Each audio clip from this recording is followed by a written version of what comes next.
parfaitement souligné ce matin, à chaque fois qu'un pays africain va devoir refuser ce vaccin, tout de suite, il va avoir des problèmes dans un des secteurs. On prend par exemple le cas avec la Guinée qui, de ce côté, a ressurgé, il faut le dire comme ça, le virus Ebola. Dans d'autres pays, ce sera peut-être les conflits et sans oublier les guerres. Pour obliger justement ces États africains à acheter ou alors à prendre ces vaccins. L'obsession des pays occidentaux et notamment de la France à voir à tout prix et de façon urgente, impérative, péremptoire, les pays africains se faire vacciner, dénote à suffisance, si tant est qu'il y avait encore le moindre doute à ce sujet. Moi, je n'ai jamais eu le moindre doute sur aussi bien l'origine que l'effectivité ou encore la prétendue urgence à se vacciner. J'ai jamais eu le moindre doute là-dessus. Mais à regarder les Français, notamment à travers leur porte-parole Macron, s'obstiner à faire urgemment vacciner les Africains est un élément suffisant qui permet de comprendre qu'il y a anguille sous roche et que l'Occident a des raisons macabres de faire vacciner les Africains. Parce que d'où vient-il que les problèmes occidentaux deviennent des problèmes africains? Oui. Et moi, je vous dis constamment sur ce plateau, ici ou ailleurs, que moi, ce qui m'afflige le plus, c'est pas la perfidie de l'Occident, mais c'est la naïveté de l'Africain. Pour moi, c'est ça qui est le comble. Parce que les Occidentaux soient ce qu'ils sont, et qu'ils ont toujours été, par essence, par nature ou par tradition, c'est une chose, mais que les Africains soient toujours, malgré tout, les signaux, malgré tous les événements historiques qui montrent à suffisance que l'Occident n'a d'intérêt que justement de polluer, de détruire et d'asservir l'Afrique, mais que ces mêmes Africains continuent, comme a dit quelqu'un ici, à ne pas reconnaître la porte de l'abattoir et à toujours aller se laisser trancher la gorge de façon obéissante, de façon naïve, de façon passive. Pour moi, c'est ça le plus grand drame. Parce que si l'Occident aimait tant l'Afrique, ce même Occident-là n'aurait pas l'histoire en rapport avec l'Afrique qu'on connaît depuis des millénaires, depuis la nuit des temps, depuis au moins 7 siècles aujourd'hui. Et qu'aujourd'hui, Macron se lève pour dire qu'il est affligé, qu'il est inadmissible, qu'il est intolérable que l'Afrique soit en retard sur le vaccin. Pour moi, si ça ne relève pas de la sorcellerie ou de la folie, je ne sais pas de quoi ça relève. Mais les Africains sont dociles, ils acceptent tout, ils se couchent parce que les injonctions, le ton péremptoire vient de l'Occident et qu'on nous a habitués à ce ton péremptoire et qu'on nous a habitués à se coucher. Je trouve ça extraordinaire. Parce que quand vous prenez ce sujet du Covid, sous toutes les coutures, sous tous les angles, rien ne justifie que l'Afrique, 1, soit dans la panique, rien ne justifie, 2, que l'Afrique se soumette aux injonctions d'un Occident qui a toujours et qui n'a jamais changé à vouloir spolier, détruire, diviser, piller, mentir, exploiter l'Afrique. Donc je ne comprends pas d'où vient qu'on soit toujours aussi docile, qu'on soit toujours aussi réceptif, comme des papiers buvards qui gobent tout ce qu'on leur dit. L'Occident est dans une panique. Vaccin Covid réel, pas réel, inventé, imaginé, fabriqué en laboratoire, tout ce qu'on veut, c'est le problème de l'Occident. Les chiffres, leurs chiffres, puisque c'est leur parole, c'est leur information qui est la parole et l'information d'évangile, leurs propres chiffres indiquent clairement que ce sont eux qui ont un problème.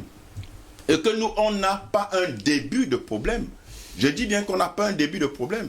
Quand on vous parle au Cameroun, parlons du Cameroun, et c'est vrai dans quasiment tous les pays d'Afrique, l'essentiel. On n'atteint même pas 500, 600 cas. Je n'ai pas regardé les derniers chiffres, mais il y a 3 semaines, on était à 452 cas, quelque chose comme ça, pour 20 millions d'habitants.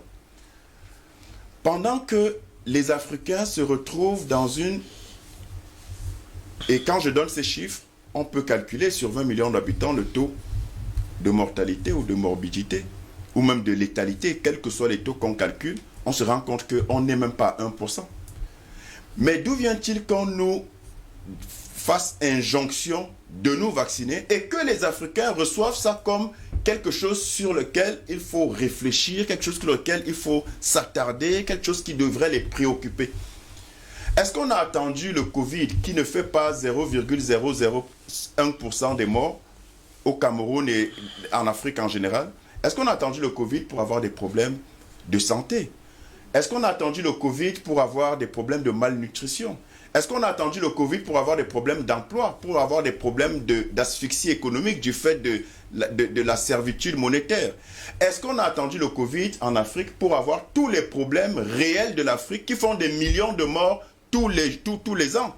Est-ce qu'on a attendu le Covid pour que des millions de personnes meurent au Kivu, que ce soit le nord ou le sud Kivu, parce que des multinationales occidentales, pour l'essentiel, pillent, spolient et violent, détruisent des vies humaines, violent des enfants, violent des femmes enceintes, mutilent des êtres humains? Est-ce que l'Afrique a attendu le Covid pour qu'elle soit dépeinte comme le continent de misère et de tous les malheurs? Donc, écoutez, arrêtons de paniquer outre mesure et surtout d'importer une panique qui n'a pas de raison d'être en Afrique. Aucune raison d'être en Afrique. L'Occident aujourd'hui se retrouve dans ce qu'ils veulent présenter à leurs concitoyens comme un chaos sanitaire. Mais où est le problème de l'Afrique dans cette histoire? Il ne faudrait pas que l'Afrique continue depuis toujours à être l'écho servile des problématiques de l'Occident. L'Afrique a son chemin à définir, l'Afrique a sa réalité, l'Afrique a sa dynamique, l'Afrique a ses priorités, l'Afrique a son schéma économique, culturel, politique, social et sociétal à définir. Et l'Afrique n'a d'injonction à recevoir de personne. Maintenant, quand vous me dites tel président s'est vacciné sous la pression, tel pays a quand même accepté les vaccins sous la pression, mais qu'est-ce que vous voulez? On a parlé à suffisance ici et à longueur d'émission des endocolons, des nègres de maison, des nègres de service. Mais qu'est-ce que vous voulez? Allez savoir, parce qu'il faut quand même apprendre aussi à lire entre les lignes, à se poser les vraies questions.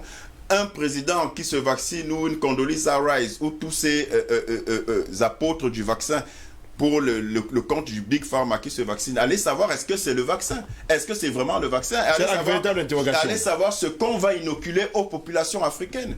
Et quand on me dit qu'il faudrait que l'Afrique pense à créer son propre vaccin, moi je rigole doucement. Parce que je dis c'est encore faire le jeu de l'Occident.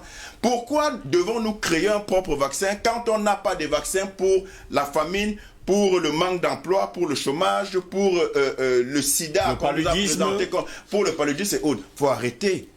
Chaque société définit ses priorités par rapport à ses réalités. On n'a aucun vaccin à fabriquer, on n'a pas besoin de fabriquer de vaccins. On a toujours eu des grippes, il y a toujours eu des variants de grippe. Et quand on nous parle des seniors qui sont touchés, les seniors sont dans une phase de vie où ils sont plus proches.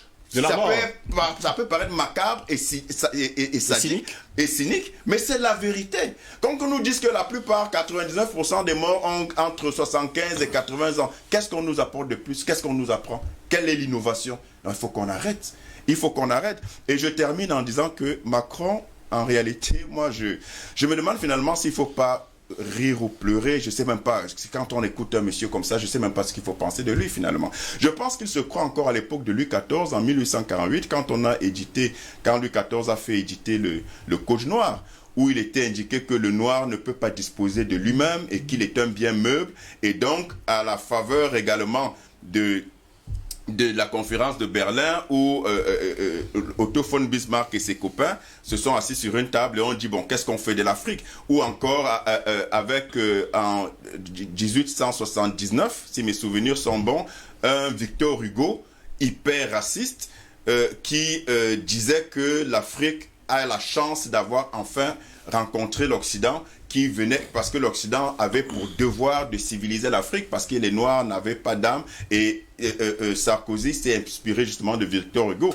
de ce fameux discours de Victor Hugo, où il disait que l'Afrique n'a pas d'histoire, n'a jamais eu d'histoire. Donc je pense que Macron est dans cette lignée, dans cette logique, et pense que le fait qu'au FMI, il soit le porte-parole de l'Afrique, je vous rappelle que cette déclaration et cette visioconférence avec les chefs d'État était en prélude d'une réunion avec le G7, où il était question qu'il aille porter la voix de l'Afrique, comme si l'Afrique, justement, était dans un état de puérilité et que ne pouvait pas s'exprimer. Mais les Africains font ce jeu-là en s'alignant, en disant que oui, vraiment, il faut faire très attention, c'est dangereux, comme s'ils avaient déjà résolu la pléthore de problèmes qui étaient prioritaires pour leur survie et pour leur devenir. Donc, il faut qu'on arrête d'être servile. On n'a pas de panique à avoir. Le Covid n'est même pas le millième problème en termes de priorité sur la liste des problèmes que vive l'Afrique et qui devrait être prioritaire. Et la création d'un vaccin, la préoccupation d'un vaccin, c'est par les Africains, pour les Africains qui n'en ont pas besoin, c'est de la distraction. On n'en a pas besoin.